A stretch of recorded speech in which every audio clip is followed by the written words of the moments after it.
All right, if I have everyone please stand, we'll do the Pledge of Allegiance. Make sure your mics are on.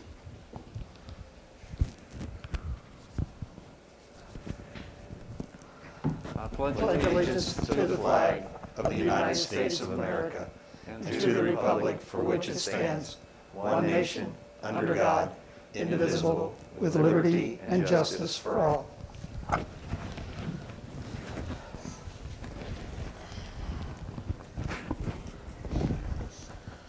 Morgan Township meeting, January 25th, 2021, 7 p.m. Have a roll call, please. Mr. Updike? Yes? Mr. Brucker? Yes. Mr. Kolb? Yes. All right, I'll entertain a motion to approve the minutes. I'll make a motion to approve the Morgan Township Board of Trustee minutes dated January 11th, 2021 as written. Second? Mr. Brucker? Yes. Mr. Kolb? Yes. Mr. Updike? Yes. Motion approved. I'll make a motion to approve the Morgan Township Board of Trustees emergency meeting minutes dated January 20th, 2021 as written. Second? Mr. Brucker? Yes. Mr. Kolb? Yes. Mr. Updike? Yes. Motion approved. Okay, I'll entertain a motion to approve the warrants. I'll make a motion to approve the payment listings from 1/12/2021 through 1/25/2021. Payment number 3-2021 through 32/2021 and warrant number 10454 through 10476 for a total of $52,328.76. Second? Mr. Brucker? Yes. Mr. Kolb? Yes. Mr. Updike? Yes. Motion approved. And anyone from the audience got anything tonight? If not, Mr. Galloway. Okay, I'll start with the administrator report. We continue to still be in a level 3 per the state guidelines. Just a overview that Hamilton County to the south of us has been for the last 2 weeks in a level 4 in the public emergency position. And Chief Griffith will have the numbers, but we don't see ourselves leaving level 3 anytime soon. With that, I will tell you now, for the folks watching, the Butler County General Health District is now doing shots at the fairgrounds. They start this week. They will be doing them Wednesdays and Fridays, and you'll need to go on their website and see what age groups and what category, per the governor's office and the Ohio Department of Health, what categories they're doing. But those have started, and they'll start actually Wednesday. And I was there last week. City of Hamilton does it on Thursdays. It's a pretty good flow. It moved really fast through there. They run 2 lanes, and it's pretty efficient. So that the health department will start that on Wednesdays. So it's a drive-through, they do it right in your car? Drive-through, they do it right in your car. Yep, you drive through, you register online, whatever age group it is, you show up with your paperwork, they check it, you drive through 2 separate bays, you come out after you've gotten your shot in your arm, and then you go to a holding spot for 15 minutes, and then if you have no issues, you just drive right out of there and you're gone. So On Thursdays, do you have to be a Hamilton City resident, or is that anybody? So that's a good question. So the City of Hamilton is the site where you register for Thursday. The vaccination program is a federal program. So hence there's been a lot of issues why snowbirds are getting them in Florida and things like that. It's not purchased, the vaccines are not purchased by the state, by the city. It's a federal program. So you literally can get the vaccination from anywhere in the United States, but you would need to go on and see what the particulars are for the City of Hamilton's health department for the Thursdays that they do them for. So, but that has come up quite a bit, and it's because the shots are federally paid for and funded by the feds. You can't restrict them. There's been people that's gone from Ohio into Kentucky that's got them, and vice versa. So, But it's still a 2-shot. Still a within 2-shot, 28 days? 28 days out, 28 to 38 days out. There's a little flexibility with that. Yeah, because we're going to talk about when we get ours, and we're a little bit in that flexible 30-day mark. Johnson & Johnson is coming out soon with a one-dose vaccination, but I haven't heard much about that one yet, other than it is a 1 dose. It's about So- 75% effective. AstraZeneca should beat them to the approval, so it should be AstraZeneca, which is a 2-shot, then Johnson & Johnson. Is your mic on? by the end of the month, they should be going for FDA approval, not approval, but emergency authorization is the current timeline for those two. So what happens if somebody gets the first shot, but doesn't get it within that time frame? Because, I mean, people are flocking there now. In 30 days, they could forget. Is there some kind of reminder that says, okay, you got a shot on? I don't know this for sure, but they should be giving them a card when they leave. They are given the same card that we get. Yeah. Okay. Yeah, But there's tell really them to no come back. specific reminder specifically for this is your day back, other than when they get the second round of vaccines in, they're supposed to call you and say, okay, your vaccine have is them. in, here's your date, like they've done with us now. Yeah, the only vaccines that are second dose in the county right now are the ones for the EMS personnel that'll be done February 3rd. That's the only second doses they have at this moment. Yep.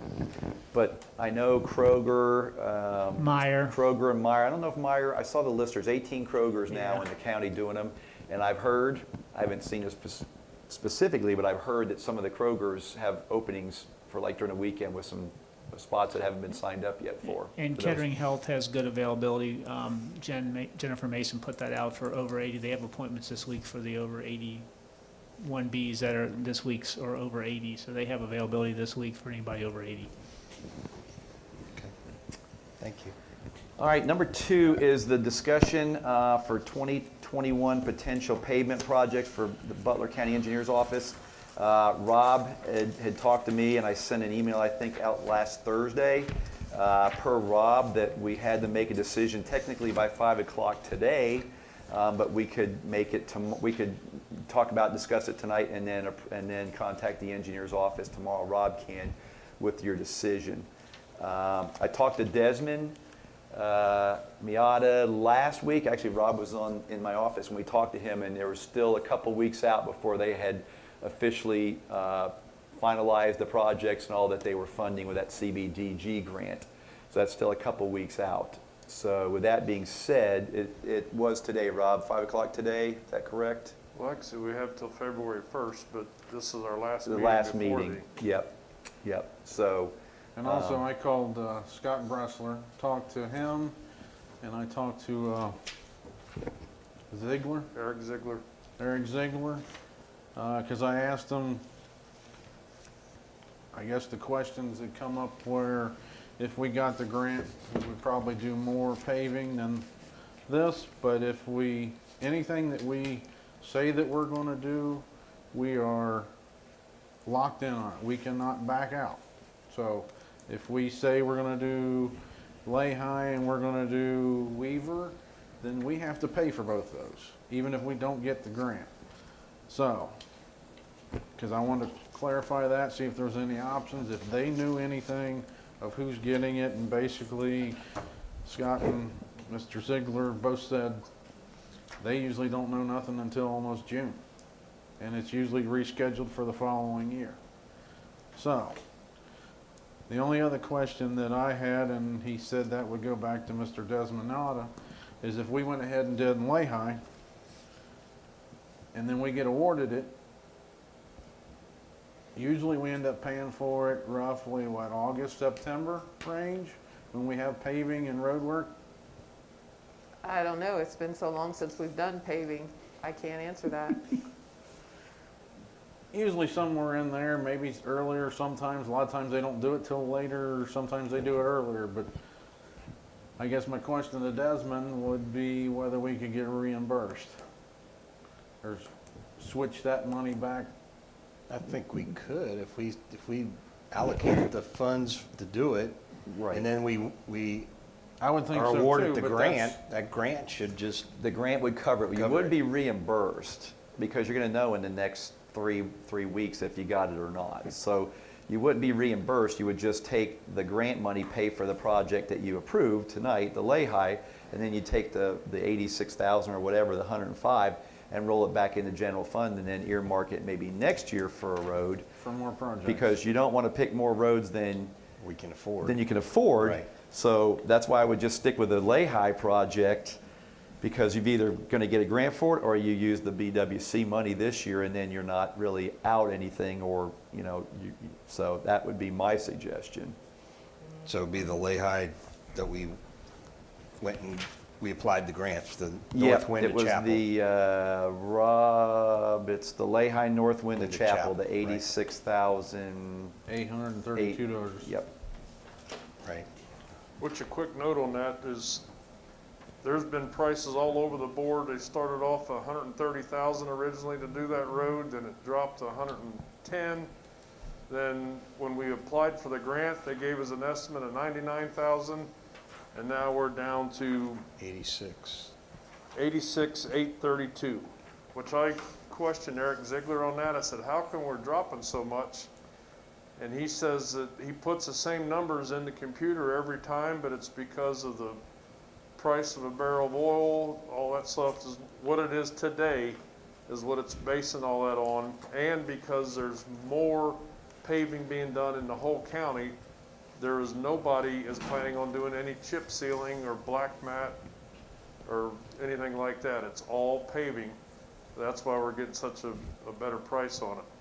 Now, he did say that their estimates are all based on all this, and he says he tries to mark them up to allow for some discrepancies, but he said there's nothing says that when the bids actually come out that they could go higher, and if they go higher than their estimates, then they have to throw everything out and re-estimate everything and And go. then we but- get a chance to reapprove it. Correct, And we get a chance then, if we know about the grant, we could add another road, right? that is correct. Yep.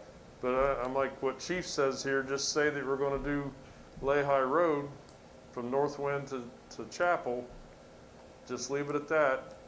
And then if we get the grant, most likely you're gonna get the money before they bill for it, because they're gonna let the contract here the 1st of May, but they won't, by the time they get everything together, do the pre-construct, it'll be the 1st of June. By the time they're finished with the whole paving project, it'll be the end of summer. You won't see the bill till September, October. Most likely you'll have your money by then, and then your money that's earmarked from the township, like Chief says, you can just roll that over till next year and Do some more paving. go from Yep. there. Yep. All right. So I'll make a resolution to pave Lehigh Road from North Wind to Chapel.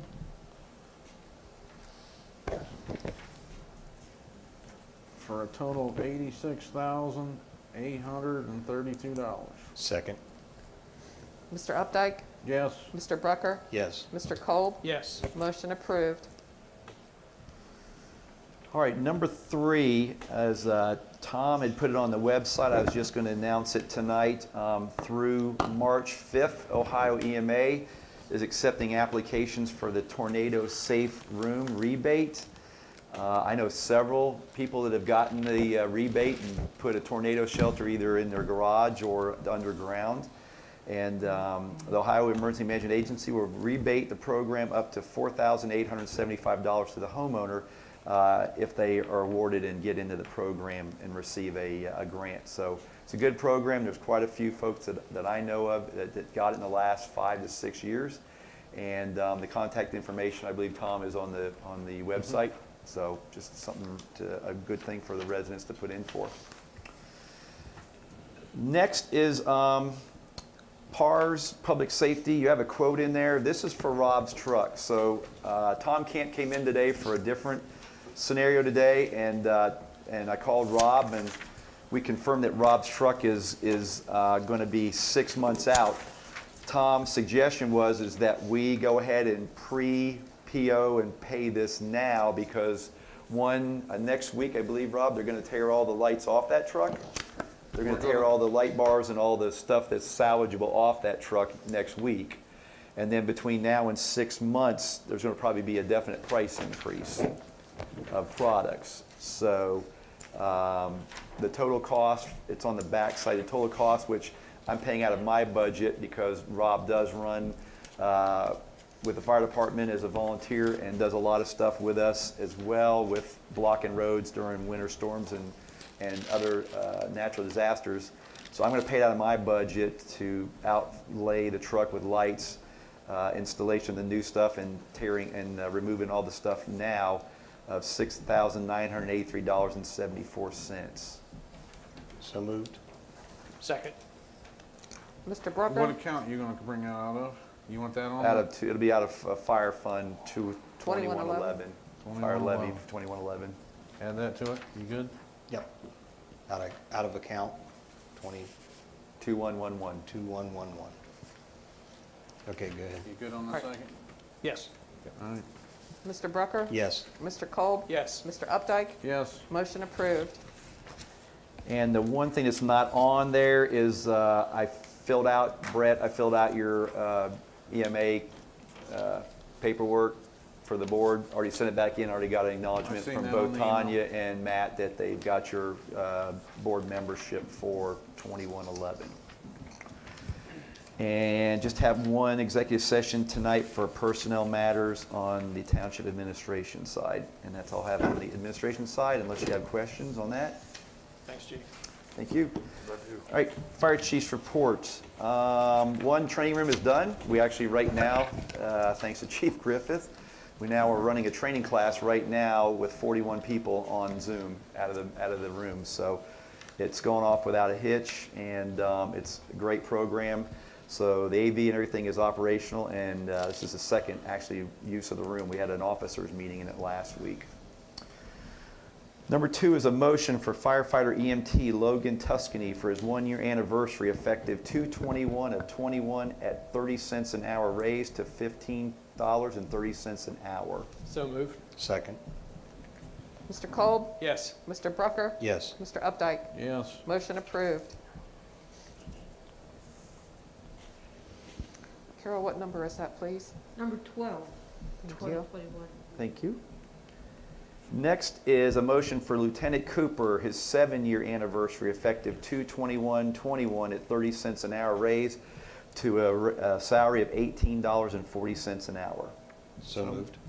Second, Mr. Brucker? Yes. Mr. Updike? yes. Mr. Kolb? Yes. Motion approved. Next, I see I'm off on my numbers tonight. Next is, so we have now got our official notice for our second round of vaccinations for the fire department personnel. That will be February 3rd, so it'll be in here again as we did. We will also be doing Riley Fire Department at the same time. We've got their time slotted from 2 till 8 at night. And Rob then next day, the 4th, will then hit the building hard again with decon and sanitizing and all that. You should have on your desk a big updated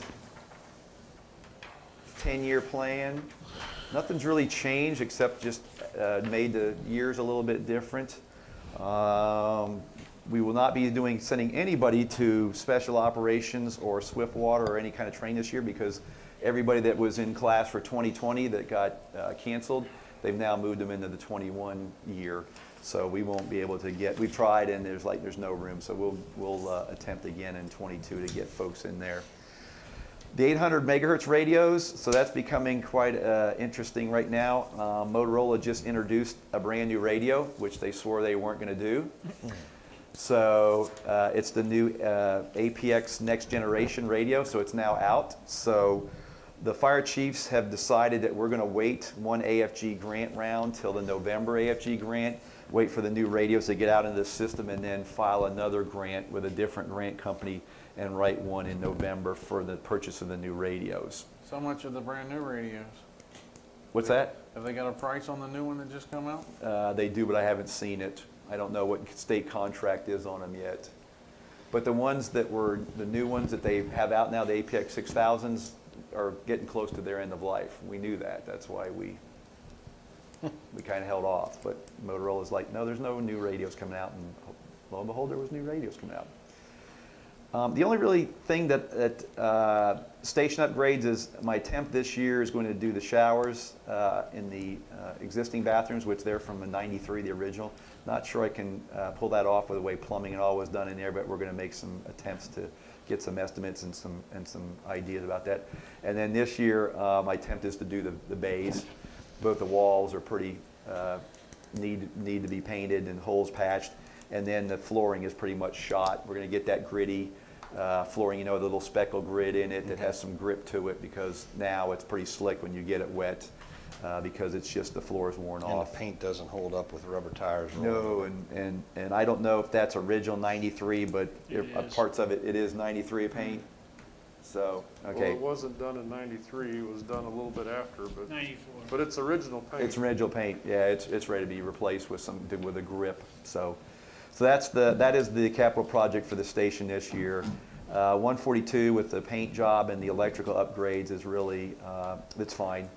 And there's really nothing that I've seen that 142 really needs dramatically, except down the road. Rob and I've talked about this for maybe a year or two or three, a better water system, but hardly anybody uses the toilets and the bathrooms down there. So the rest of the stuff, like I said, the vehicles are kind of in that same replacement pattern, and still is set to in 24 to replace the tanker and the engine 142 with a combination one truck to shrink the fleet down for costs. So,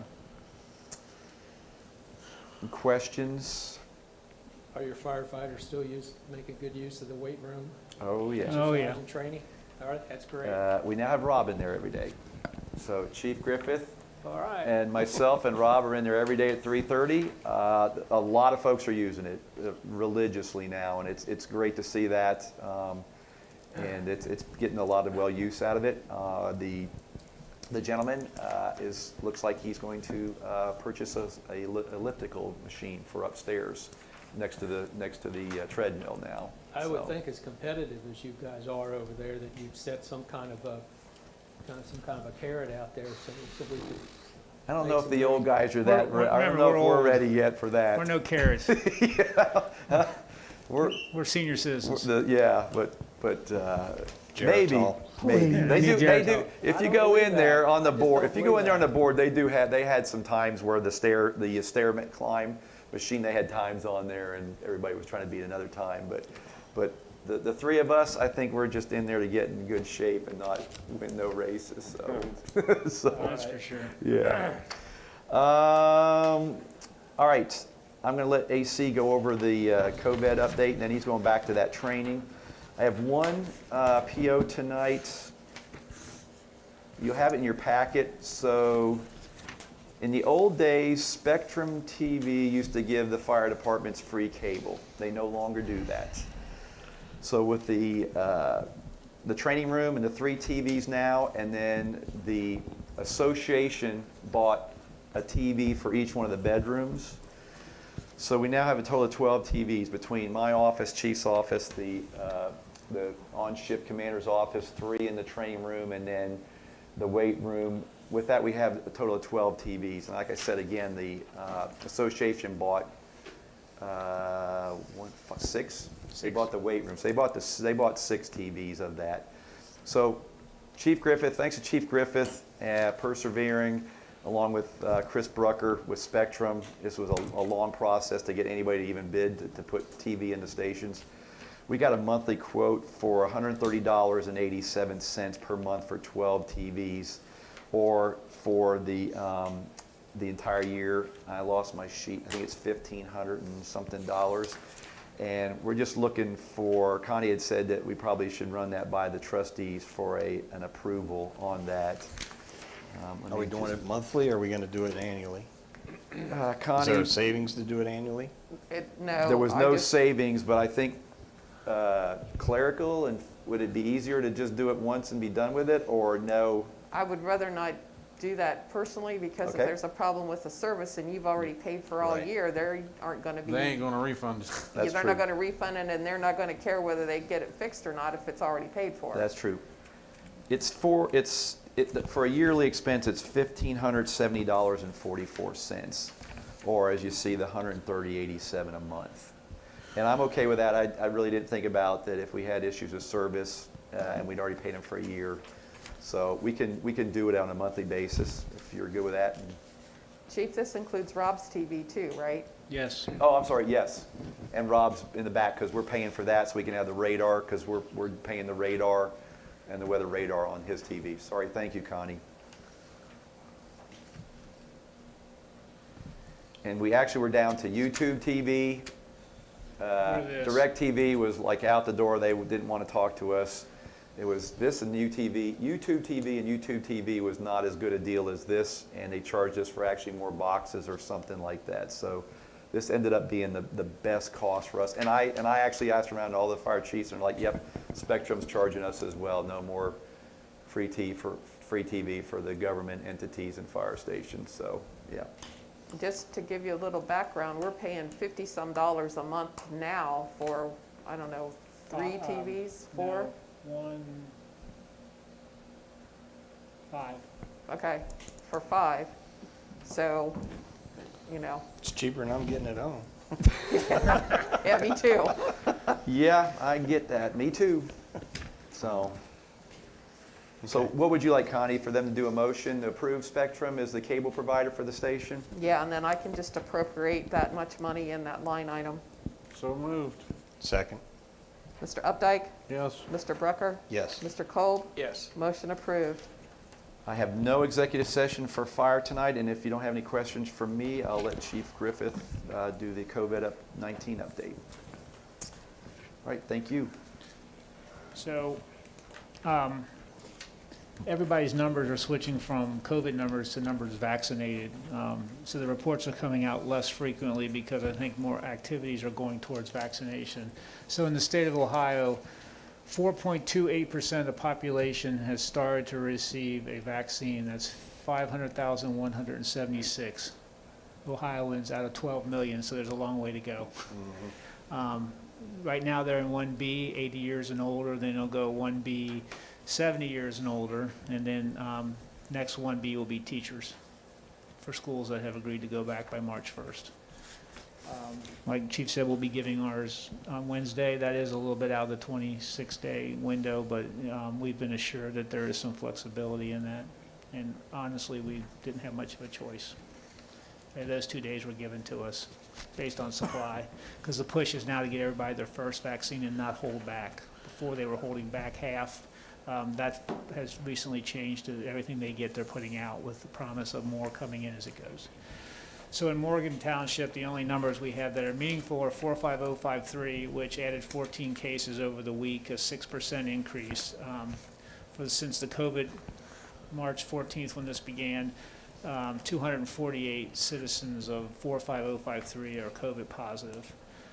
And there is no attributed deaths in 45053 for COVID at this time. The numbers are for the county, 7.74% of Butler County's population has been COVID positive. So it's not terrible, but it is what it is.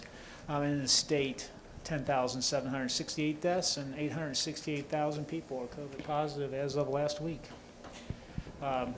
Those numbers continue to rise. ICUs continue to fill up. The only thing they did not see is a real surge because of the holidays. People tended to listen to the governor and stay away, supposedly. And the curfew continues on till the end of the month. Likely, his next move will be to make it till curfew starting at 11 o'clock instead of 10. So they attribute the curfew and closing the businesses to not the great increase that they were anticipated. But if you look at the website on the state, everything is up except the number of cases, which is kind of leveled off, but deaths are up and hospitalization, ICU usage continues to increase. And that's kind of where we're at.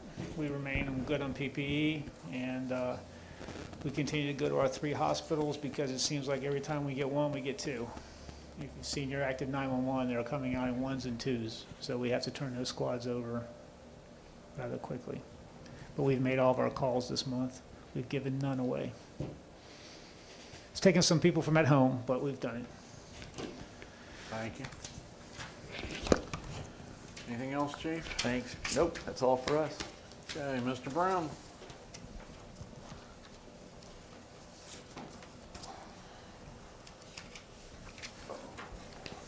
I really don't have a whole lot except for Middletown Security sent a call list verification. Apparently they had a issue and where they tried to call when there was an alarm drop at the 1858 building, and they tried calling 738-2888, which I don't know why they had that number, because that is the trustee's fax line, so nobody's going to answer that number. So anyway, they sent a thing wanting an update on our call list, and on this call list, there's also a outdated person by the name of Nancy Poe on there. So the first one to be called, any issues that goes on with that building, is myself. They have my cell phone number, my home number, and the work number. For some reason, they always call the work number first, my cell phone number last. I don't know why they call it first, so So this is the 1858 building, and this is the alarm system that the Historical Society pays for, is that correct? that is correct. Because it is attention Morgan Township Historical Society, and it's for the Morgan Township Historical Society building.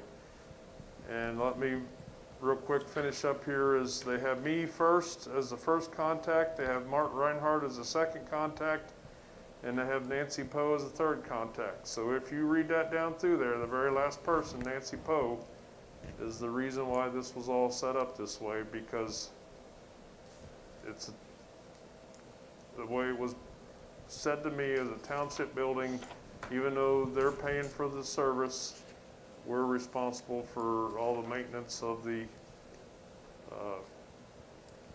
Well, shouldn't they be number one on the list? And that's up to then- you guys. You guys need to decide that of who's to be who. So who has keys? If anybody, does I have a- Nancy, did I Nancy have a- turn her keys in? I have no idea. All I know is myself and Mark have keys to the building, and I also have a spare key in my office in case one of us was not to have our key, or, you know, one of us was here and we didn't have our key, we had a way to get in there if need be, so. What's the procedure if we have an alarm drop down there and you respond down to the building? What do you do? Well, first off, they tell me what type of alarm it is, if it's an actual intrusion alarm. Most of the time when I get called, and it's usually in the middle of the night, it's a low battery. I get called at 3 o'clock in the morning for a low battery. And I ask them, I say, you have to call me at 3 o'clock in the morning to tell me that? But anytime they have anything that happens, they have to call, no matter day or night. So it's not just fire, it's fire, Well, break-in, There is no fire for that. It's not a That's fire only alarm. burglar. it's only burglar, okay. It's only a burglar? There's no smoke, fire? I don't believe so, because I've never had to change anything for a smoke detector or anything. It's always been motion sensors, window sensors, door sensors. Of course, the alarm system was bought by the Historical Society and paid for by them.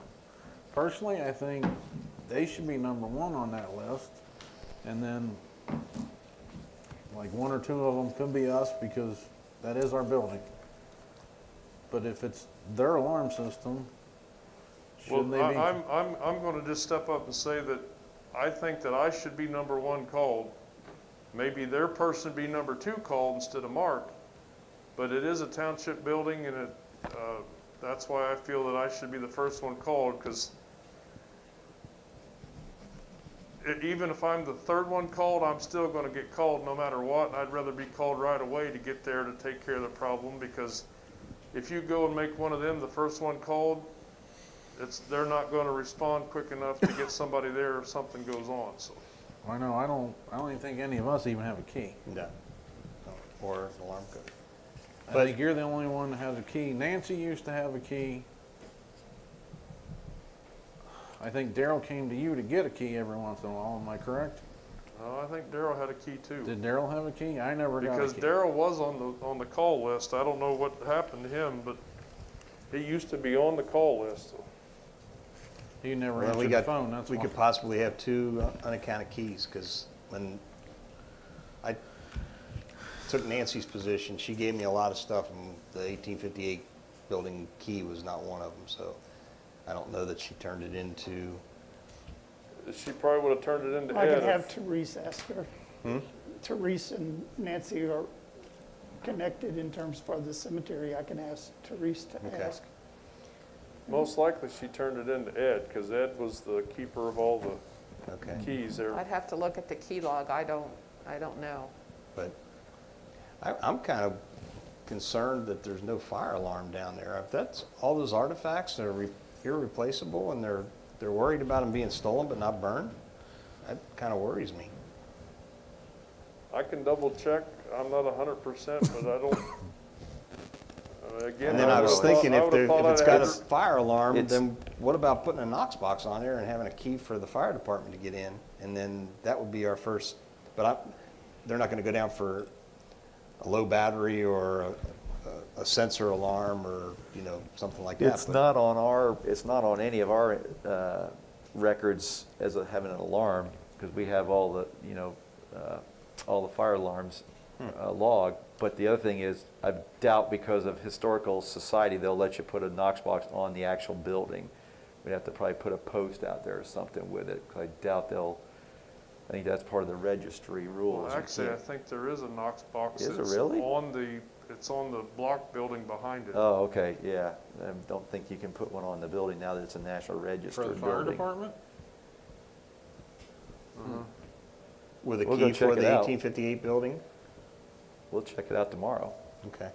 If you go back and you're looking at the block building behind the 1858 building, you'll see the man door is to the left of the man door, because when we slide the big doors, we gotta come out around it. But there's a Knox box on the block building. Okay. It's not on the 1858 building, it's on the block building. But it has a key for the 1858 building, and it has a key for the padlock for the block building. I was gonna say, for the alarm here, I think, what, is it me, you, Rob are all on that? I think the three of us. Yeah, because I know it was going off like crazy when you guys were doing over there, the work. Used to, the old one, that thing would go off continuously, you remember?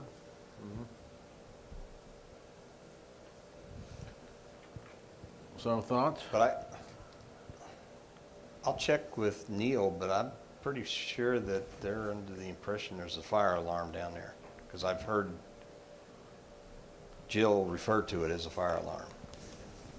Well, I know what Jill refers to and what, I'll What? go down and check, but. Maybe she's mistaken, but I'm hoping they don't think they got a fire alarm and they don't. Or they think they got a fire The only alarm. reason I might have missed there being a fire alarm is it might be hardwired to the panel, but all the intrusion sensors are all on batteries, because it's actually, I need to be replacing the batteries in them, and I'm the one that replaces the batteries. I know the last one that was hardwired that I had even had a battery in it, because the electric goes off. Unless it's got a battery backup at the box. Some of them have that. And we'll check the Knox box, see what keys are in there. Okay.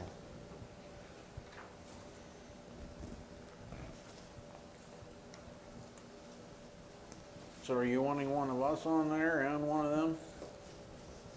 Or do you want to keep Mark? It doesn't matter to me, that's up to you guys. What do you want to do? The only thing is, we do that, we gotta have a key, we have to have a code to that alarm.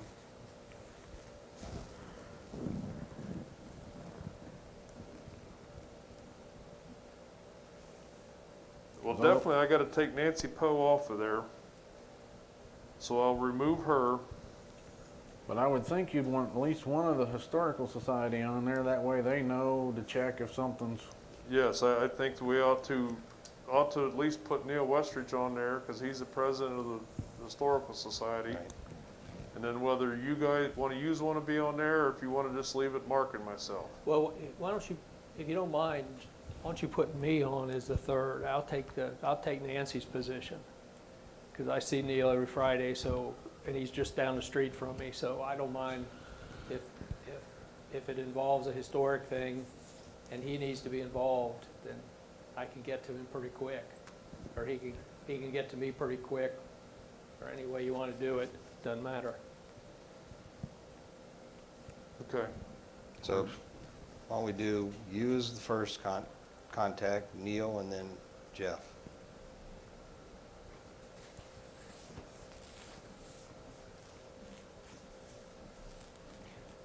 What brought this up, Rob, were you just reviewing this, or did, No, when you started out, did you say you got a call from the alarm company? Well, They what test it. brought this up is Middletown Security dated December 2nd sent a letter to the Morgan Township Historical Society to tell them about the problem. Right, okay. And then sent them this verification list and then highlighted the number that they called that they didn't get an answer to. Well, that's a township fax number, so I don't know why that's there. Well, anyway, this, Nancy Poe got the, or not Nancy Poe. I'm getting my ladies mixed up here. Jill Evans? Jill? Jill Evans got the letter. Well, she started getting all wigged out, so Neil Westridge took it over since he's the president. And he'd got with me a couple weeks ago and just was following up with me, and I said, I'll get it taken care of tonight, and we'll get it all straightened out and figured out and stuff. So he is willing to be on here. And then I just needed you guys to see where you wanted to go, who you wanted where and stuff like that, so. I think we're good with that. So I'll leave myself as the first contact, Neil Westrick as second, and Jeff Kolb as the third. We're good with that. That way we're covered. Give them your number that you want, Jeff. You want your home or your cell? Cell. You want to take it, Rob, or do you want me to just give it to you? I've got your number in my phone, I can put it on Okay. yours. Actually, I just think here is the alternate one is if there is a fire alarm down there, because it does have the Butler County Fire Department, which is the 785-1300. So I just answered our question. It does have a fire alarm. Okay. I just don't remember seeing or having to deal with a sensor because I've never had to replace a battery in it, so. Well, check the Knox box, make sure the keys are good, so if you do get called. And you're gonna have to work on a key, and you're gonna have to work on Jeff a code. Well, I can get Jeff a key, no problem, because I'll just get the one from Mark, and I'll issue that to Jeff, and we'll just make sure that on the key thing that we'd say that we took the key back from Mark. Yeah, we'll have to update the key law. And we got So where is two the key box outstanding at now? possible Is that keys. in your office now? Yes, Yeah, she's the master of the keys now. So we could potentially have two outstanding keys. If Daryl had one and Nancy had one. Correct. Okay. I thought she turned everything in, but I'm not 100% on that. She may have, but like I said, she gave me a bunch of stuff, but that key was not one of them. I'll check with her. Over it. All right. And my wife may be watching now anyway, so I don't know. I can Rob, check. anything else? The only other thing is the Jenkins Road stuff, if you guys want to discuss that now or later. Yeah, this is the packet I'll drop off to Mark Fernending.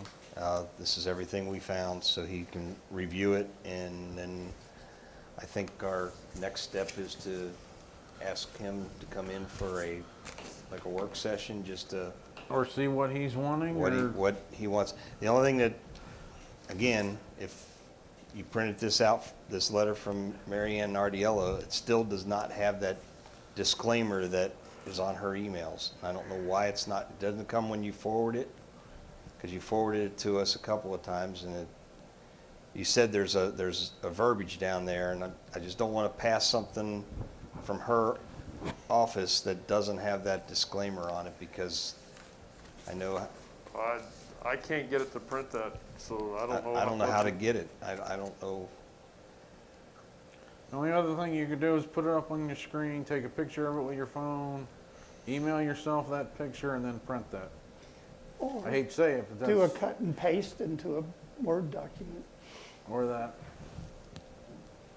I Yeah, can't 'cause- understand it because mine doesn't fall off, but as far as I No, know, because I have a I disclaimer on know, it. like, when I worked at P&G, all our emails had to have that on there. I'll look into it to see, But I'll I- use one of my Mary Ann Nardiello memos. And Yeah, I don't know why And it's see not if it'll showing pull up, it. but I know she does have something on there, and I don't want to pass something on without that. Yeah, because that's one of the things I was asking if you had it, because that's normally always on their stuff. Okay, You know, All right, So you guys are, before you give him this, you're not gonna talk with him about the stuff that the trustees back in 1990, on November 19th, 1990, what they said in their discussion there? I figure we'll give him this, This- let him read it. From November 19th, 1990 has the most information of anything I've found since I was talking about it. And what it all had to do was Larry Mingus was doing he bought the Baker farm that was in between Chapel Road and Bell Road along the north side of Jenkins. It went from one road to the other, all along the whole north side of Jenkins. He was doing some field tiling, and then he was making drainage terraces to try to protect erosion from the farm. And in doing that, they contracted with a excavating company to clean the same excavating company is putting in the field tile and doing all the terrace work for Larry Mingus. Also did the ditching on the north side and south side of Jenkins Road, which the stuff on the south side would have been the easement that they made up with the township, and at that time was Mr. Dannenhauer. Dannenhauer, yeah. To do that drainage 50 foot wide by 321 feet long, I believe it was.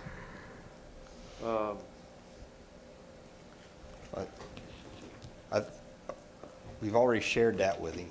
I mean, we've talked about that's, Okay. we found the minutes that had that, but Now, the only The other oth- thing that I found in two different trustee minutes, in the year 1991, after the first year, was two different times that Mr. Booker requested that the county engineer do a survey of what was going to be done and actually have it marked out. And then that was in February of 1991, and then the first week in March, he asked if we had received a copy of that, and that's the last that I've seen of anything in minutes regarding that drainage. Now, when he wanted a copy of the easement, I have not been able to find that in the clerk's office anywhere, but that is what was, I do have a copy of what was submitted to the county, and it's in volume 1719, page 708, in their logbook for easements, right. and it has the whole thing wrote out there. And that was transferred when he bought the property, when Mr. Fernending bought the property. That's what started this. He saw that easement. He wanted to know what his rights were as far as what he could do with the land, and that was the initial when he contacted me. Correct. And so, Now, with that being said, I assume that the attorney that the trustees had did not look at the Arrowhead Acres subdivision plat that was made up, because it had drainage easements on 3 different drainage, and this one being talked here was one of them that already had one that's in that plat there. So there's 2 ways that there's a drainage, the drainage easement is protected there, so. yeah, on the corner lot, There's one on the corner corner lot lot, was at Bob's Chapel and space, Jenkins. There's the one right in the middle, which is the one we're discussing. right? And then there's another one in between lot 7 and lot 8.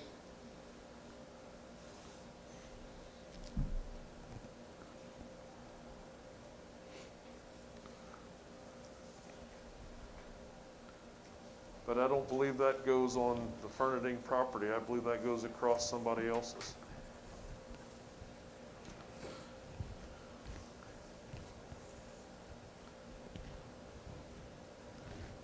But those other 2, those are easements as part of that subdivision. The township has nothing to do with those. Those are part of the subdivision easements and stuff. So the only one that we have anything to do with is on that middle one where we had a new easement, which basically, the way I'm understanding this, takes the place of what was on that plat there, On the Arrowhead plat. correct. All right, seeing how this arrowhead's so hard to read. Oh, there's a date. Is it 1973? Yep. I was trying to find a date. This might help you, this is a little bit bigger to read. Oh, God, yeah. So this one was done first. Correct? Yes, But it had no, the township had no involvement in this one.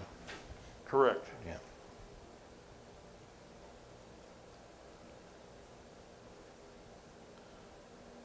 So who was the easements for then? Just when you, that's part of the The, subdivision, when they built it that way, people knew that those were easements to go across there for drainage. Copy. That way whoever bought that lot know that that easement was on that lot. So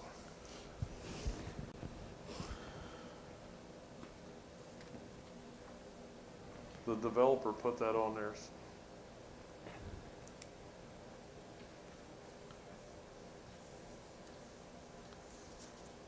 all right, so I will get with Mr. Fernending.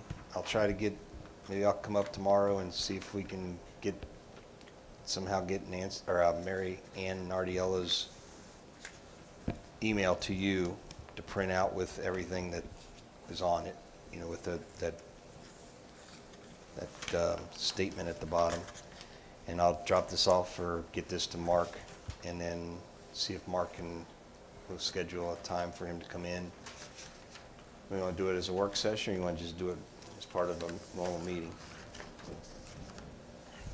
I'm almost thinking a normal meeting. I'd say show him everything. Yeah, well, I I'll don't give it- really see a whole lot that's Yeah, changed. I mean, I've already talked to him about it, told him what we found, as far as the minutes from the, what was it, the November 19th, 1990 meeting. But that's why we had you look from then to the time you started, because you said, as far as you remember back, you've never done any grass cutting in there the 29 years you've been here. Never. So, and if you read this, it does say that we'll cut it twice a year, but it also says that their attorney, Mr. Ferris, would write up a work agreement. Well, that work agreement, I believe, It's the is easement. this easement. And this easement is very vague. It does not mention anything about that, cutting grass. And we've never cut the grass unless we did it the year and a half or 2 years before you started. Well, that'd only been a year before I Or started. a year that was before you in- started, okay, then it's never been done. So, you know, And we can't find no agreement, which it says is supposed to be written up. Because I started May of 1992, and from day one, the only thing that we mowed that was in that easement was right there at the culvert Right. by the road, The which road was right basically away. in the road right away. So right. So, you know, I mean, we just gotta, I guess, have him come in and tell us again what he's looking for, and And if if- we can, go ahead. if you go and look at where the engineer's office has it laid out, if you see the marks on the road and where the stakes are back in the field, about a good 1/3 of the ditch is being mowed by the house that's right there on the east side of the easement. And those people thought that that was all their lot, but they're mowing part of that easement down, just about down to the bottom of the ditch there. And then the other half of it is in the field that whoever farm or bales the hay off of the ground was baling the hay off of it. So that's one of the reasons why we've never had to bale it, because whoever bales the hay's been baling the hay off of it. But you never even knew you was anything about it. Never knew anything about it until this come up here. So All right, I say we'll give him that and we'll Yep, go from there. I'll give you a Good call with that? tomorrow if you're around. I'll come up and see if we can maybe cut and paste it or something into a Word document, and I'll drop it off at his house, Okay. this whole packet. Okay. Anything else, Ron? that is all that I have All right. tonight. Mr. Marshall? Okay, we'll start with the violation status packet. These are in order of basically what I have on my outline. The Jack Grove memo, which I believe I sent to you guys. You Yes. hopefully read it, and you'll understand that the reason why I have not moved on some of the inoperable vehicles was because of that. I learned in the memo that I will have to be using 18.971 as it stands today, because any revision we do to it is not retroactive. Right. All right? And I will be pursuing that very heavily.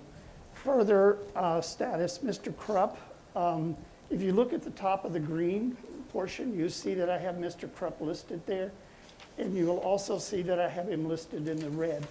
I'm going to be removing the green one because I can get all of that done with the court, through the courts, because it is a business in an R2 district.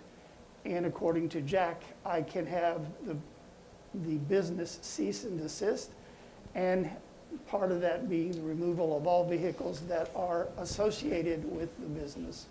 So that should help that along too.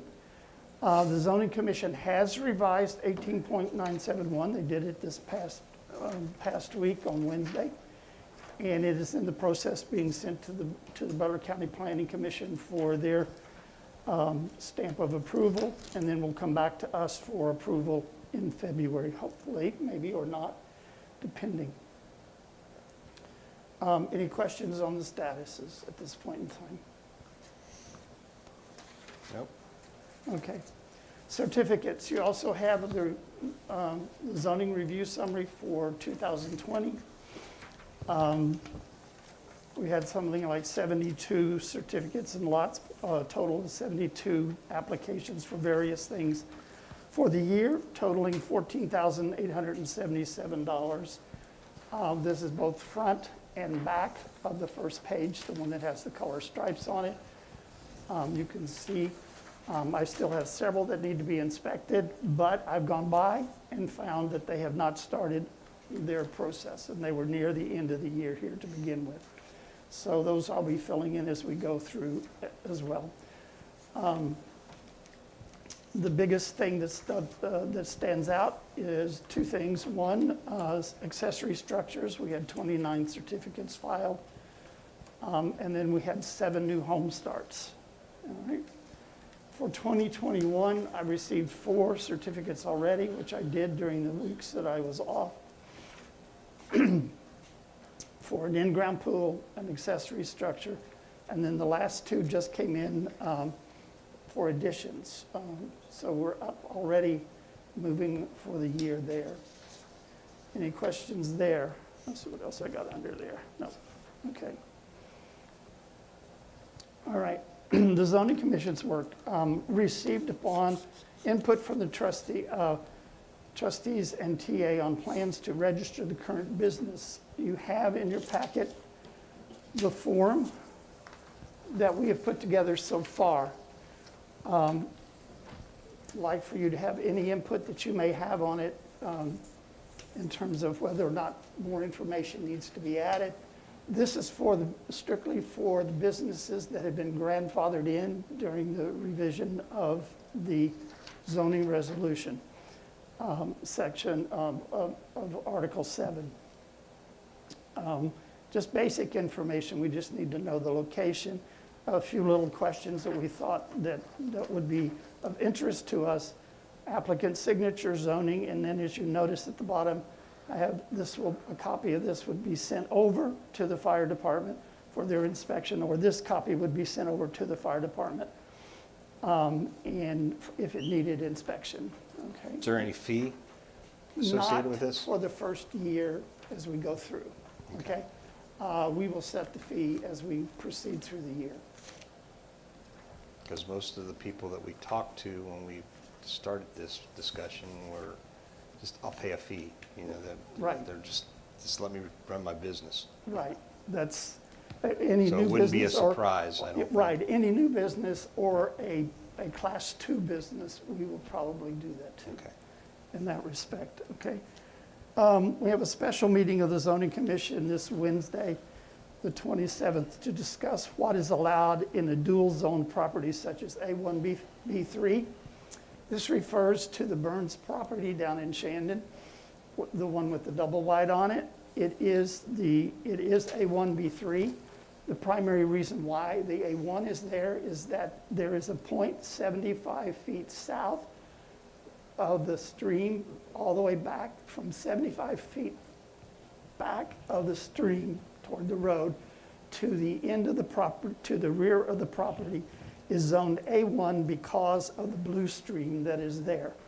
And that is to help us control the water pieces and be able to look at it with a little expense going for the person who owns it.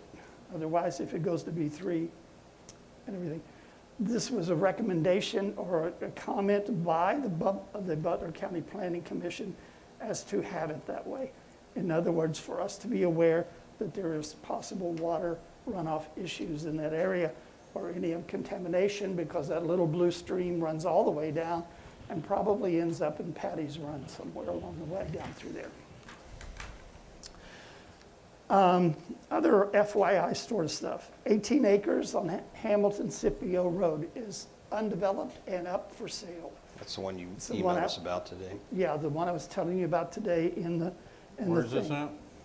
Hamilton Scipio, it's up by Ramsey Clark's house, just about before you get to, what is that, Gardner? It's east of Northwind Road, East of Northwind Road coming back this way. west of Gardner Road coming in from Riley Township, but it's between Chapel Road and Northwind on 129, south side of the road. If you know where Harold Garner used to live at, the welder Right. used to have it's 18 acres, it was right next to his property. It's three houses, coming east from Northwind Road. 3 properties coming east from Northwind Road, so it's really close to Northwind Road. It's all just an open farm field. Open field, flat farm field. There's no woods, no houses, no buildings, nothing. It's just 18 acres of open farm field. I've had 2 calls, as I said, on this property, okay? I had another call today, just after I sent you the email. Lady is very concerned on Northwind Drive about the possibility, because if you look at looking at the tax map, there is a 20-foot either right-of-way or easement to the property off of Northwind Road, and it belongs to the property. Her concern was that she and her neighbor on Northwind Road live between them. It's between them, and they've been maintaining it, okay? So I'm working with her to help her realize the answer is who's going to maintain it or who's going to do with it or what happens to it. She doesn't want a driveway going through. And I explained to her very heftily that would not be used as a driveway. It's not big enough. And besides, anything that any developer might do in terms of splitting the lots and making a subdivision, we'd have to have a dedicated road made, okay? Trying to ease her fears. Couldn't be a driveway if they put a single-family home there on the property? How Not when it wide's that has easement? access to Hamilton Scipio Road. I don't know. I don't know why the easement was there. That's part of what she's going to be looking into, because it's really not my bailiwick to go find out that. I sent her over to the Butler County engineers, and I'm sure the engineer, Eric Pottinger, will help her a little bit, or at least put her on the right track to find out what that easement really is. But it goes with the property, Right. because when you click on it, it shows the Fifth Third Bank as the 6510 since I Brookville Road is under contract, okay? And I've had the person call me about what he needs in terms of filing for certificates for new construction. 2513 Morgan Ross is for sale. This is down by Darrell Huff's property on Morgan Ross, the one he owns, down there. And he's concerned that it's being used as a duplex. At this particular time, we talked twice today. I've gone through North Star Realtor is the one selling the property. I went onto their website and found out that it's listed as a single family home. So I tried to contact the number there and talk to Lonnie Lewis. Is he the Butler County Planning Is Commission? that the one right by Dina? Yeah. Yeah, probably, okay. And everything. It's what's really interesting that it's a manufactured home sitting on a full basement with a walkout basement on it.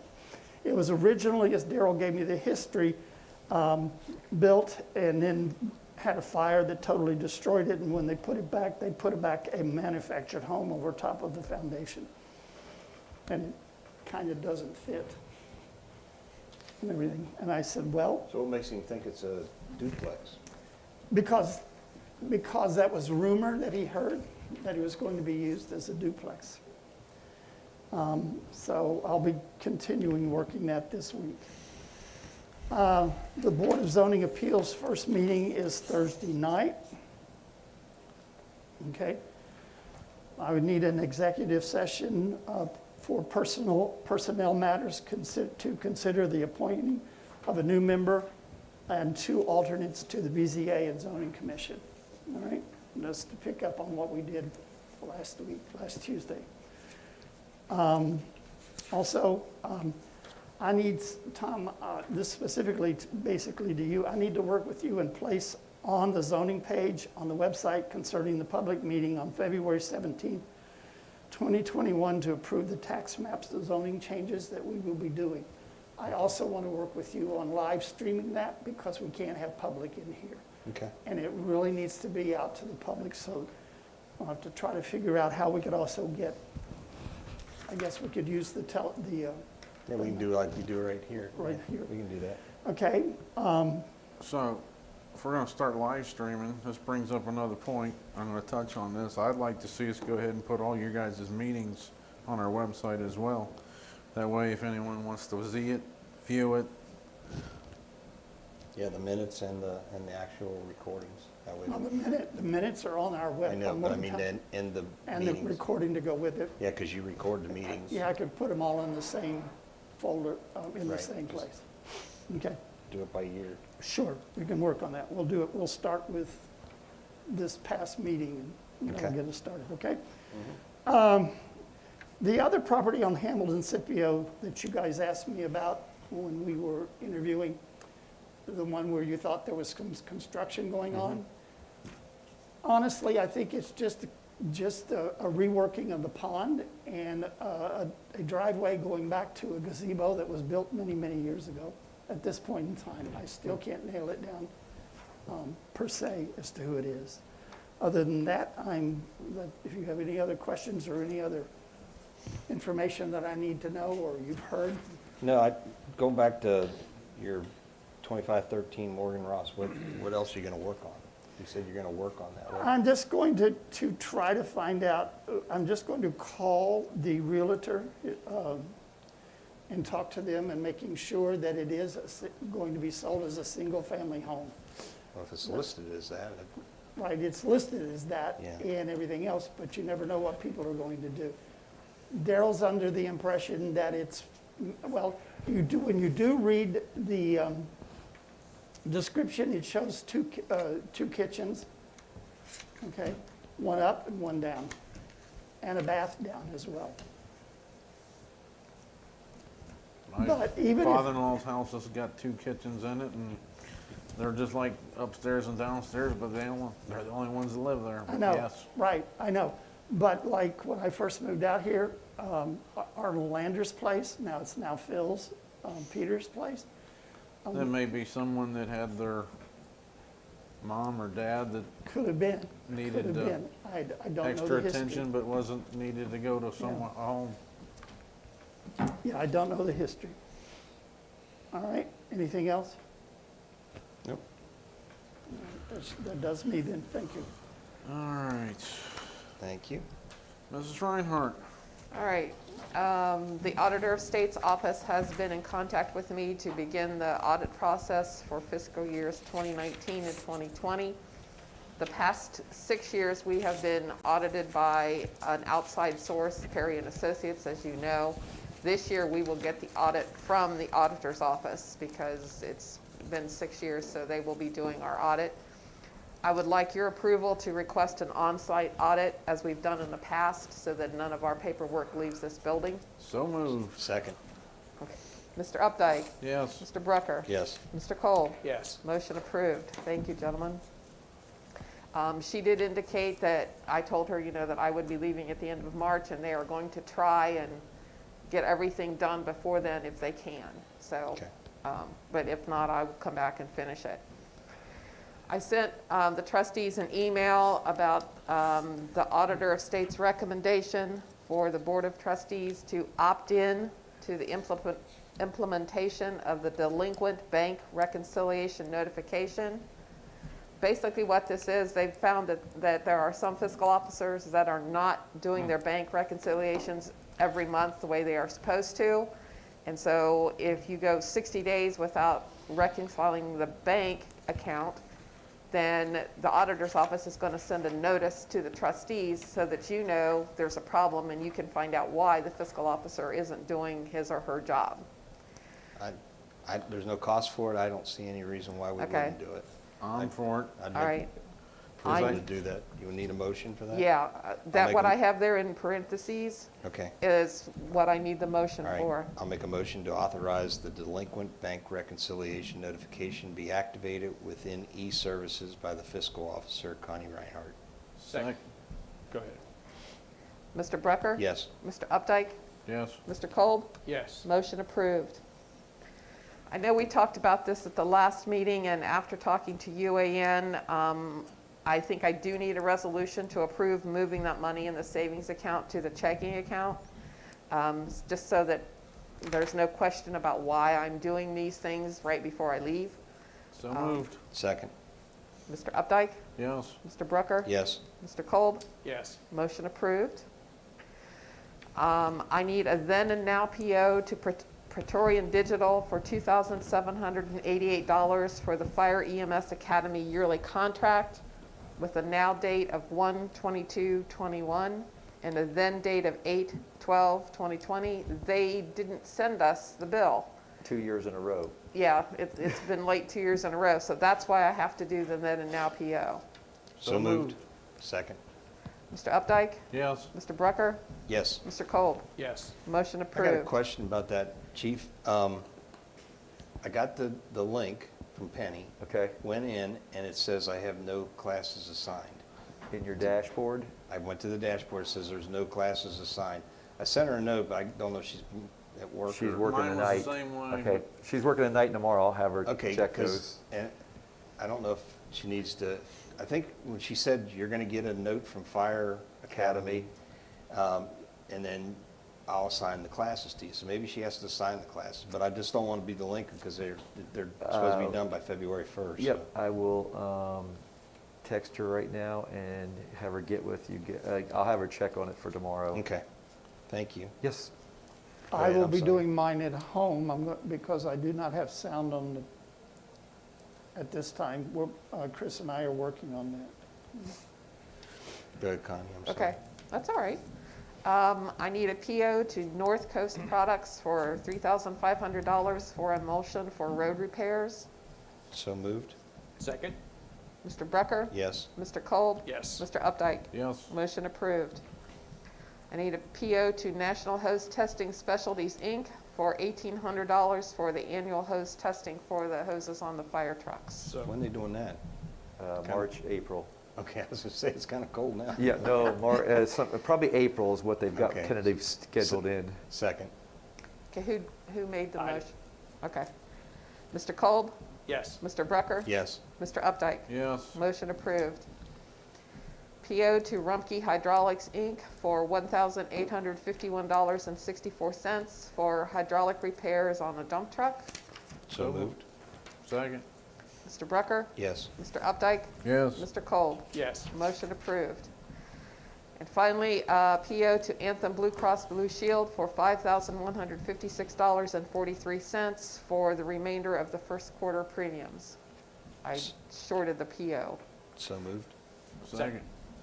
Mr. Brucker? Yes. Mr. Kolb? Yes. Mr. Updike? Yes. Motion approved. And that's how you go down the list as fast as you can.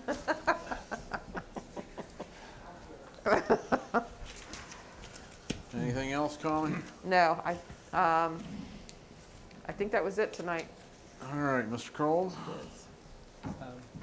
Just a question for Connie. Did you have a chance to get that letter sent up to the board, letting them know your last day would be the end of month? No, as I told you in the last meeting, I can't do that until you appoint my replacement, so I can let them know who's taking my place. Okay, I needed that information before I could do that. okay. Okay, and the other thing I have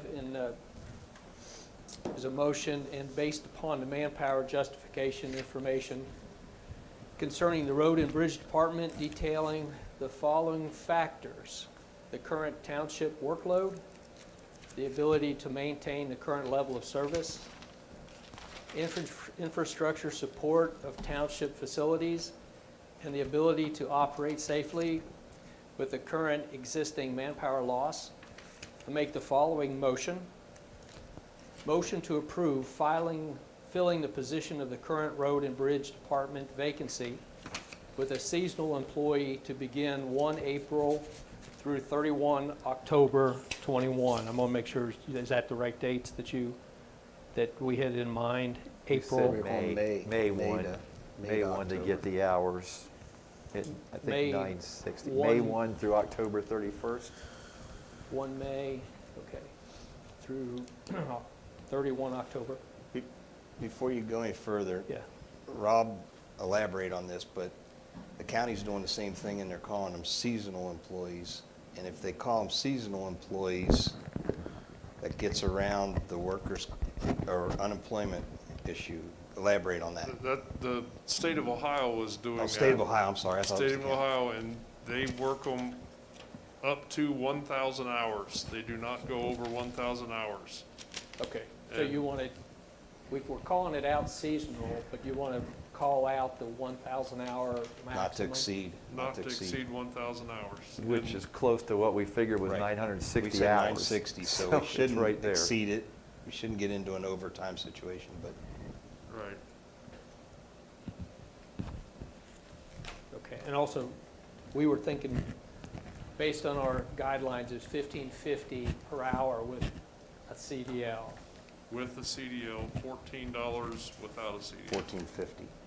$14.50? I think it was 1450, wasn't it, Connie? I was thinking 14 and I 1550. was thinking 14 and 1550. I have to go pull the minutes to double check. I want to say $14 was the bottom and then Okay. $15.50 with a All right. CDL, if I'm not Because mistaken. we Let were me just go. talking about the 1450 before. Now, Let me go That's- and check right now. our new Okay. president hasn't upped the minimum wage thing yet, has he? Because if he Just does for that, federal then that- employees. Just for Pardon? federal. Just for federal employees. Just for federal employees? Yeah. Okay. But that may change before this year's over. I did not know that about the federal employees, so it's good to know that. So I thought it was 1450, but I might be wrong. I thought it was, but I personally thought it was 14, but Okay, summer help for the road crew at a rate of $14 per hour, Yep. effective 1/10/21, and part-time crew with a CDL at a rate of $15.50 per hour. all right, so you're right, $15. I'll make the following motion again. Motion to approve filling the position of the current Road and Bridge Department vacancy with a seasonal employee not to exceed 1,000 hours per year, or not to exceed 1,000 hours per the time frame specified, which is 1 May through 31 October 2021. Hiring will be in accordance with all township personnel guidelines and qualifications to include a commercial driver's license at the pay rate of $15.50 per hour. The position will be probationary pending a satisfactory 6-month performance review, with employment applications being accepted through March 1st, 2021. Do we Right, want go them to have a back to where the CDL? money part was. Read right before that, because I think you did something. This is right at, the hiring will be in accordance with all township personnel guidelines and qualifications to include a commercial driver's license at the pay rate of $15.50 per hour. And then this position will be probationary pending a satisfactory 6-month performance review. Is that customary for 6, do we, They're are only you gonna work reviewing 5 6 months. I took a shot at that, I wasn't sure exactly what it was the Well, a probation full-time period. person is 6 months, but I mean, we're just hiring a summer help, so I don't know, I've never dealt with that before, to be Do we quite want, honest. I do we would want them to have a almost say- CDL though? Thought we did not. Didn't we That's up talk, to you guys, ain't I it? mean, is it beneficial to have it or not? And is that gonna, It's always beneficial to have it, but I just don't know if you're gonna get many people Right. to We could apply always, for. I tell you, we could always recruit for one, and if we found one or we decided we didn't need one, we could. why we don't you could leave the make that pay option. rate out of there? Yeah, then? that's what I was gonna say, won't you leave the pay rate and all that, make the motion to approve a part-time or a seasonal helper that's an at-will employee. Because I do have 2 people right now Right. that are waiting for applications for a seasonal position. With CDL? No. Okay, see, I think we'd be cutting our, Okay, our, And then we open it up to applications to a certain date, and then we review all the applications and pick who we want. and if they do have a CDL, we could go up to the 1550, but I wouldn't put a, okay, But right now, I Crossed it. do have 2 people that are wanting applications that do not have a CDL, that only want but in the part-time. summer, the work that they typically do, they don't really are required to have a CDL, is that correct? Am I, They don't have to, no, for what I really need for this summer, because right now we have Dennis, and I don't know where we classify Dennis, because Dennis is already an employee, he's already worked for us for a whole year, or almost a whole year. I mean, he was He's off the on medical part-time. leave, but, He's part-time. He's the part-time He's not designation, seasonal. not the seasonal. okay, yeah, he's a part-time designation, and he's comfy working whatever hours we need, as much or as little as we need him, so we're kind of got our CDL guy there for right now. I just really need someone to fill in the, weed eat in the cemeteries, weed eat along the roadsides, help us flag, help us do the manual stuff when we're out on the roads, putting in a culvert or whatever I need him or her, doesn't have to be. right? Now, the only thing we may have to do is if you're gonna have them drive that 550 or your truck with a trailer and a lawnmower that's over 10,000 gross, they gotta have a medical card. If they're pulling a trailer, but we just, Yes. Or if you have anything loaded in a 550. Cause that thing weighs real close to 10,000. If you've got a load of dirt on, guess what? You're over. I So know that medical because my card- truck's 9,000 and something. So Well, it's a we could- medical card and a CDL, or just a medical? Well, Just we a could- medical card. I mean, we could include that under guidelines, township guidelines. We don't have to get that specific in the motion. right, but I mean, But we can send them and do that. but That's just a, am I gathering in your motion, though, you're wanting to put out applications that are due March 1st, or that's when they'll come out, or? I just threw March 1st in as a target. I mean, if you want to up it, I would think you don't want it any later than March 1st, would you? No, I mean, but could we start taking them now, since I've got 2 people Yeah, that Yeah. want them? The applications until deadline is that day. March 1st. Okay. Yep, Okay, so let me hit it one more time. sorry. I've really scaled it back now. It's like 3 words. Motion to approve filling the position of the current road and bridge department vacancy with a seasonal employee to begin 1 May through 31 October. Hiring will be in accordance with all township personnel guidelines and not to exceed 1,000 hours per, Year. and we had Per to season. lock that per season. Okay. So we're not hiring them until May? Right. So why don't you go to March 31st then? That gives you a whole month of Gives you 2 months. If he starts taking them now, it's almost February. I mean, accept applications till March 31st. But you and gotta it gives you hire them all and of then have April. You gotta do background checks and the lie detector and all that stuff.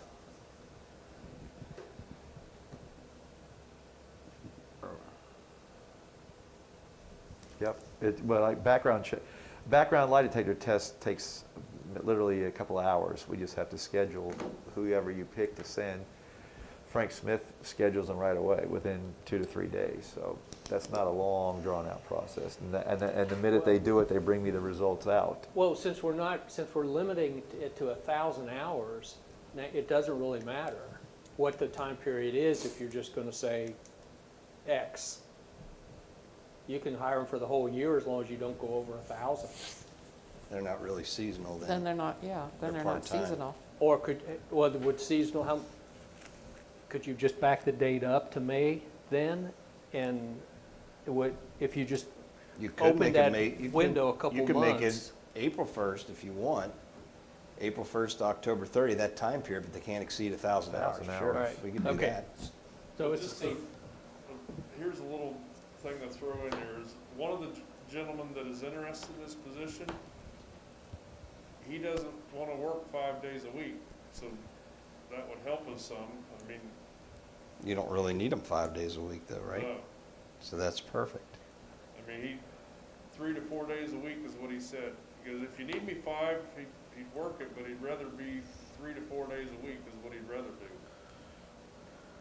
Well, you know when your workload's gonna peak, and you just gotta manage that 1,000 hours.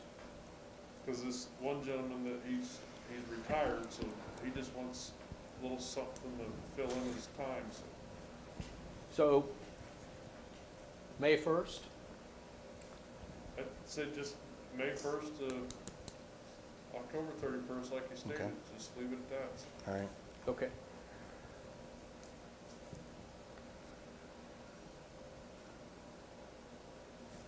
And that was it. I took off, there will be no probationary period, and we're accepting applications immediately. You don't have anything about rate of pay? No, Okay. no. Based on who you get is gonna determine what you pay. Right. And it sounds like you already have a good idea about what it is. Well, I mean, it's either $14 for someone without a CDL or $15.50 if they do have a CDL, but right now, I think we're just looking at $14 because I don't have anybody with a CDL. But we don't know who's gonna apply. Two individuals that are looking, I mean, and either individual that are applying is, and there'll probably be more once we put it out there, because if I'm mistaken, you want to put it out, like as in advertise that we're accepting applications for seasonal help, correct? I can put it on the website. Put it on the website. Do we want to advertise? I don't know that it, The thing is, you go put it in the Hampton Journal, then you're gonna have all kinds of, I mean, if you're just in the website, you're advertising in the township, They don't have to be a resident of No, the they don't have township, to do be they? a well, they resident. don't have to be a resident of the township, but What'd that one call cost us? 80? 70-something dollars. Something, yeah, 70-something. We could do that on the website and do that, because word of mouth would get that out, because as soon as people hear it, they're gonna talk. that's how this one How- gentleman found out about it anyways, word of mouth. How many people do you have right now that are potential? I have 2 right now. Okay.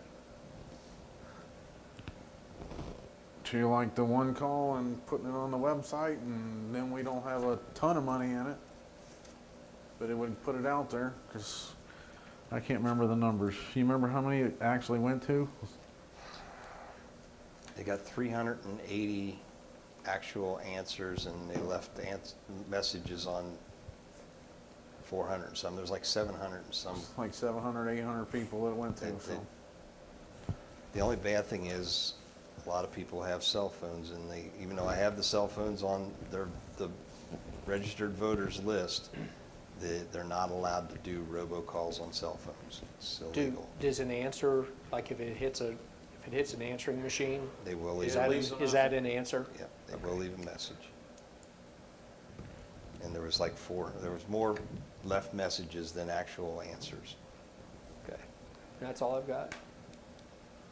You need a second on that? You making a motion? You made a motion, right? Yes. Okay, I'll second it. Mr. Kolb? Yes. Mr. Brucker? Yes. Mr. Updike? Yes. Motion approved.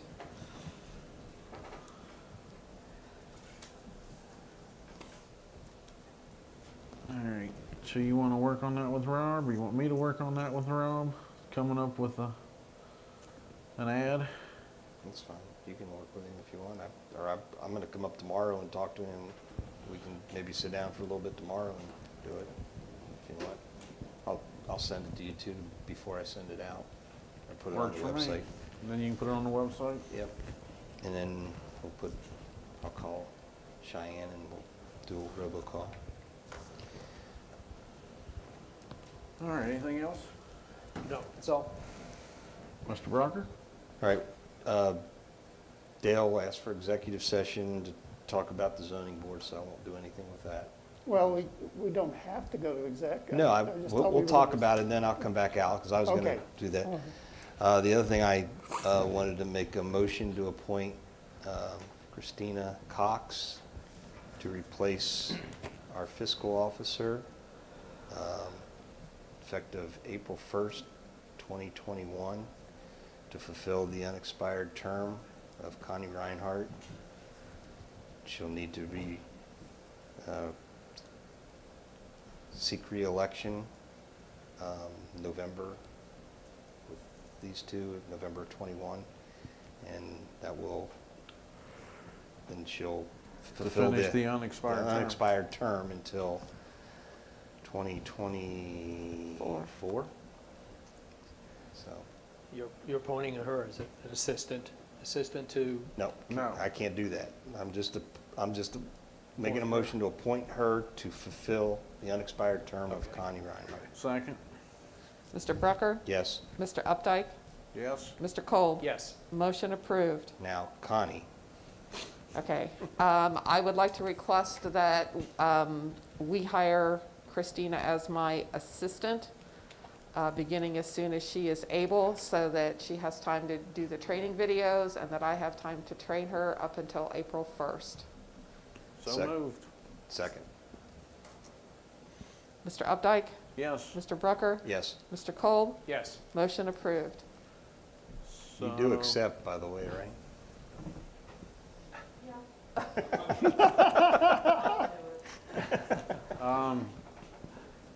Do you want to start getting her information tonight from her? Because you're going to need different things for Carrie, the insurance, and you're going to need, Well, we've got time because the bond isn't going to start until April 1st. Right. but don't you need information from her to do that? Well, yes, but I don't know that it has to be done tonight, Oh. you know, because Well, she'll you be can meet with here, her, or get, you know. yeah. Two of you get together and get all that done. Okay.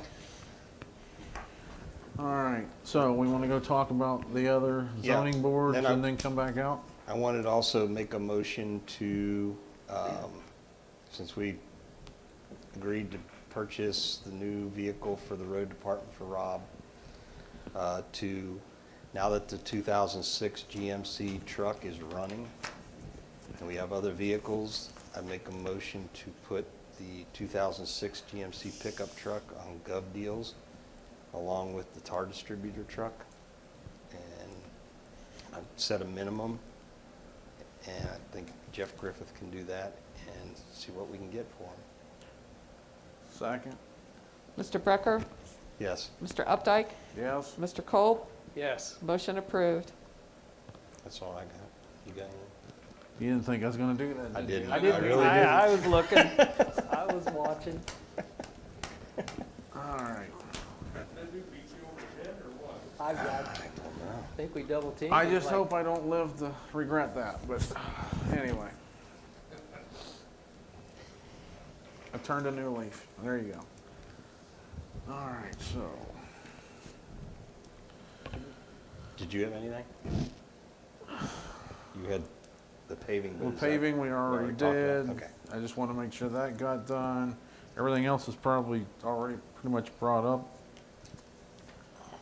So I will make a motion to go to executive session at 8:34 that pertains personal matters when particularly named in the motion, to consider appointment, employment, dismissal, discipline, promotion, demotion, or compensation of a public employee or official, and. Second? Mr. Updike? Yes, Mr. Kolb? Yes. Mr. Brucker? Yes. We are adjourned to executive session. turn the tape off. Are you ready?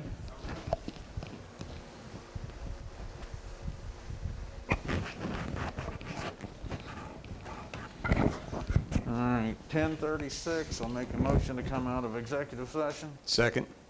Mr. Updike? Yes, Mr. Brucker? Yes. Mr. Kolb? Yes. We are back in session. all right, you want to do Yep. the motions on I'll the- make a motion to appoint Brian Balzer to the Board of Zoning Appeals to fulfill the remaining term of Chris Schweitzer, and I think that ends 12 of 23. Second. Second, or second? Second. Mr. Brucker? Yes. Mr. Kolb? Yes. Mr. Updike? Yes. Motion approved.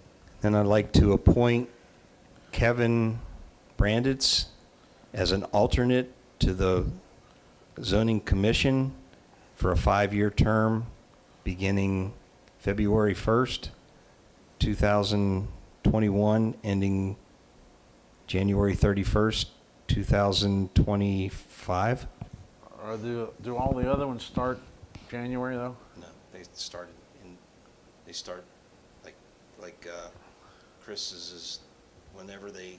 Well, I thought, if I'm not Because Chris's goes till 12, well, they all start at the new year, though. all right, So so, just back it up the date All right. till so we'll, January 1st of this so year, and we'll then 5 years. start February 1st of 2021, ending December 31st, 2025. That would be, That's a 5-year term, yes. okay, as an alternate to the zoning commission. Second, Mr. Brucker? Yes. Mr. Updike? yes. Mr. Kolb? Yes. Motion approved. And I'd like to appoint Gabrielle Hernandez as an alternate to the Board of Zoning Appeals with a start date of February 1st, 2021, ending 12/31/2025. Second. Mr. Brucker? Yes. Mr. Kolb? Yes. Mr. Updike? Yes, Motion approved. all right. And anything else? No. If not, I'll entertain a motion to adjourn. I'll make a motion to adjourn. Second. Mr. Brucker? Yes. Mr. Kolb? Yes. Mr. Updike? Yes. We are adjourned.